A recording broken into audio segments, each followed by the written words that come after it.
ورحمة الله وبركاته. شوفوا يا جماعة الخير طريقة تشحيم الركب. السلام ورحمة الله. تفك واحد من المسامير هذه تبع الرمان الأربعة، واحد بس تفكه. شوفوا الفتحة على طول على الركبة دايركت، ما في أي مشكلة. أول ما تفكه مسمار واحد فقط، تجيب إبرة زي عقد الخيول تعبيها شحم وتجي وتحطها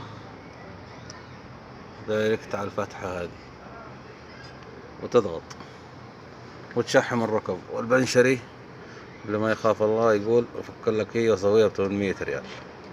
ب800 ريال يا جماعة الخير الحركة ذي فقط. شوف الشحم كيف دخل كله.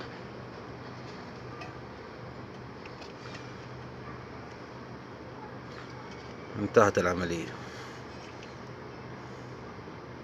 شوف الشحم فين راح، كله داخل.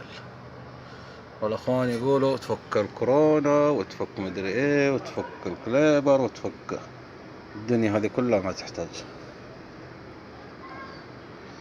السلام عليكم ورحمة الله وبركاته.